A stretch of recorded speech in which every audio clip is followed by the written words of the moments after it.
Hello friend, ক্যাসে গিয়াতে তোমাদের সবাইকে স্বাগত। চলে এসেছি আমি কৃষ্ণা একটা নতুন ধরনের জুয়েলারির ভিডিও নিয়ে। তো চলো শুরু করা যাক আজকের ভিডিও। দেখতেই পারলে হার্ডেনার আর রেজিন বেসটাকে খুব ভালো করে আমি মেখে নিয়েছি এবং তারপরে এরকমভাবে কিন্তু আমি বেলেও নিলাম এবং ছুরি দিয়ে সাইডগুলোকে আমি একটু কেটে নিয়ে একটা নতুন ধরনের বেস রেডি করছি। সমানভাবে কাটতে গেলে যদি তোমাদের অসুবিধা হয় তো সেক্ষেত্রে তোমরা স্কেলের সাহায্য নিতে পারো বা আগে থেকেই কোনো পিসবোর্ড বা প্লাস্টিক জাতীয় শিট কেটে ফর্মা তৈরি করে সেটাকে ক্লে বেসের ওপরে রেখে সেই মাপ অনুযায়ী তোমরা সাইড থেকে কেটে বেসটাও রেডি করতে পারো।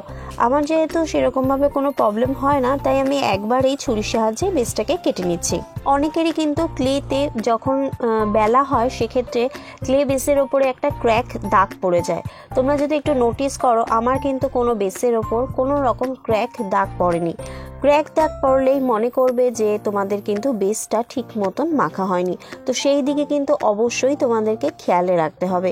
তো বেসের কাটিং আমার কমপ্লিট হয়ে গেছে। এবার আবার অল্প একটু ক্লে নিয়ে নিয়েছি, সেই ক্লেটাকে দেখো এরকম লম্বা করে আমি বেলে নেব। এখানে একটা বরফি শেপ করব ওপরের আংটাটা করার জন্য। তোমরা এখানে যদি চাও ফুটোও করে নিতে পারো বেসে, কিন্তু আমি ভাবলাম একটু ডিজাইনটা অন্যরকম করব, তার জন্যই এরকম বরফি শেপ করলাম। এটাকে দেখো এখানে হালকা করে তুলে দিতে হবে, তুলে দিয়ে এটাকে বসিয়ে নিচের অংশটাকে হালকা করে একটুখানি প্রেস করে নিতে হবে যাতে জিনিসটা উঁচু হয়ে না থাকে। তারপর এরকম একটা টুলসের সাহায্যে এইখানটা বসিয়ে দিলাম যাতে করে এইখান দিয়ে আমার টার্সেল ঢোকানোর জায়গাটা থেকে যায়।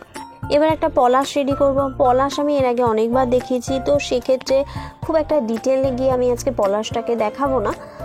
পলাশ করার জন্য অল্প একটু ক্লে নিয়ে নিয়েছি এবং এরকমভাবে সাইড করে দেখো একটা ড্রপ শেপের মতন করে নিচ্ছি এবং ড্রপ শেপটাকে ওপরের দিক থেকে বাঁকিয়ে নিচ্ছি।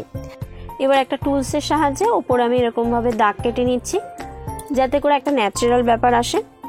আবার একটুখানি ক্লে নিয়ে নেব, সেই ক্লেটাকে আঙুলের সাহায্যে ভালো করে আমাকে প্রেস করতে হবে। প্রেস করে দেখো এটাকে পাতলা করে দিচ্ছি। এরপরেও কিন্তু এটার ওপরে টুলসের সাহায্যে সেমভাবেই কিন্তু আমি দাগ কেটে নেব।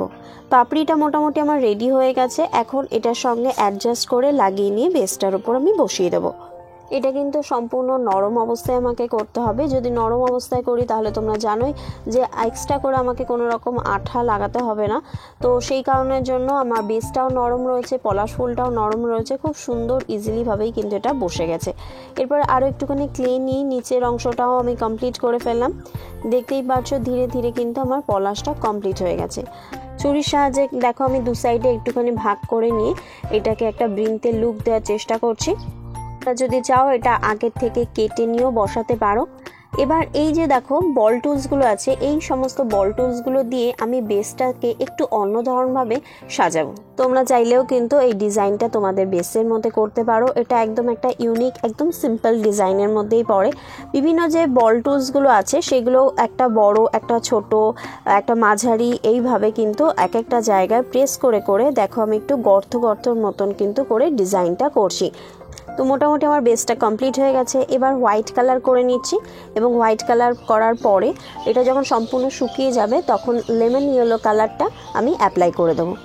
আমার এই বেসের ডিজাইনটা কেমন লাগলো অবশ্যই একটু কমেন্ট করে জানাতে হবে। একটু নতুন ধরনের মতনভাবে ট্রাই করলাম, জানি না তোমাদের কতটা ভালো লাগবে।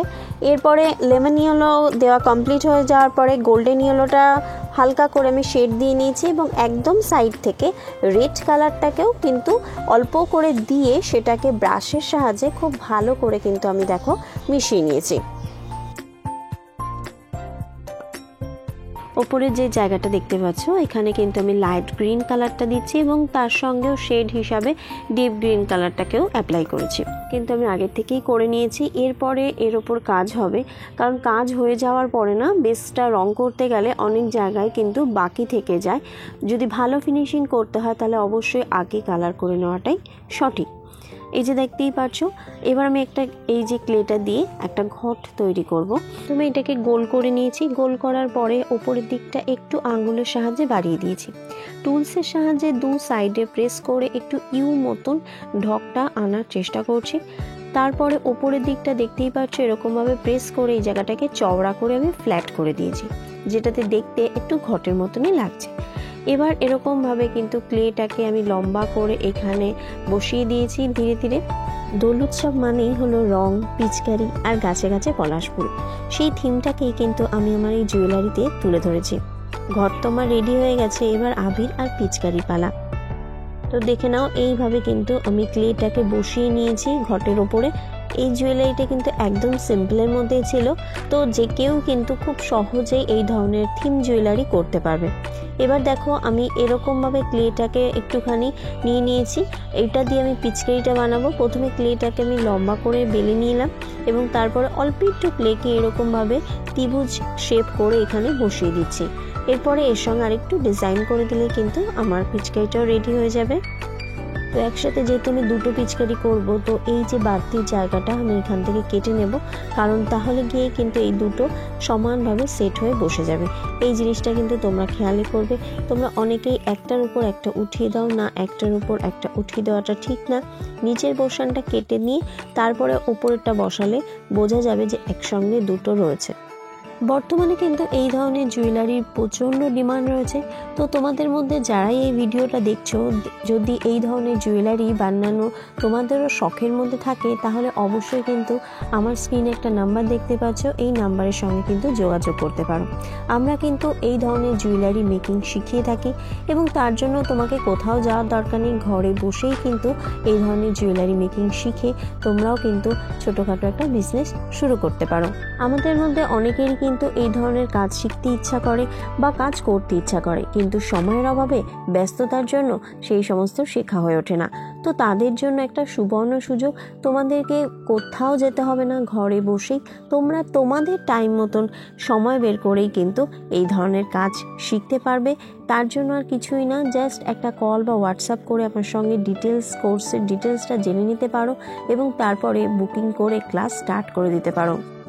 ক্যাসিকের তরফ থেকে কিন্তু একটা দারুণ সুযোগ তোমাদের জন্য করে দেওয়া হচ্ছে, যে তোমরা কিন্তু চাইলেই অনায়াসেই সমস্ত কাজকর্ম ঘরে সেরে বা বিভিন্ন রকম প্রফেশনালে যারা রয়েছে সেই সমস্ত কাজ সেরেও কিন্তু এই ধরনের কোর্স অ্যাটেন্ড করতে পারবে এবং নিজের একটা বিজনেস শুরু করতে পারবে।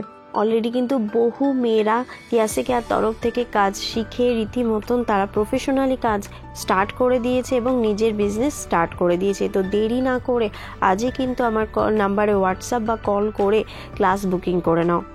আমার কোর্স ফি কিন্তু মাত্র 1000 টাকা দিয়েই কিন্তু কোর্সটা তোমরা বুকিং করে নিতে পারো এবং তারপরেই কিন্তু এই ধরনের জুয়েলারি মেকিং শিখে তুমিও কিন্তু তোমার শিল্পী হওয়ার দিকে এক পা এগিয়ে যেতে পারো। তো কথা বলতে বলতে কিন্তু আমার কালার করা কমপ্লিট হয়ে যাচ্ছে। এই জুয়েলারির যে থিমটা ছিল, এটা আমার এক ক্লায়েন্টের পছন্দের ছিল। তিনি রিকোয়েস্ট করেছিল যে এই ধরনের একটা জুয়েলারি রেডি করে দেওয়া, তো তাদের জন্যই বানাচ্ছিলাম। তো ভাবলাম চলো এটা একবার তোমাদের সঙ্গে শেয়ার করে নিই, তাই চট করে হালকা মতন একটা জুয়েলারি তোমাদের সঙ্গে শেয়ার করে নিলাম। কেমন লাগলো অবশ্যই কিন্তু কমেন্ট করে জানাতে হবে। যদি ভালো লেগে থাকে তাহলে কিন্তু লাইক অবশ্যই করতে হবে। আর জুয়েলারি সংক্রান্ত যদি কোনো রকমের ডাউট থেকে থাকে তাহলে আমার কমেন্ট বক্স তো খোলা রইলই, চটপট কিন্তু কমেন্ট করে ফেলতেই পারো যে তোমাদের কোথায় কি সমস্যা হচ্ছে। তো আজকের মতন ভিডিও এখানেই শেষ করছি। দেখা হচ্ছে নেক্সট কোনো একটা ভিডিওতে। ততক্ষণের জন্য সবাইকে বাই।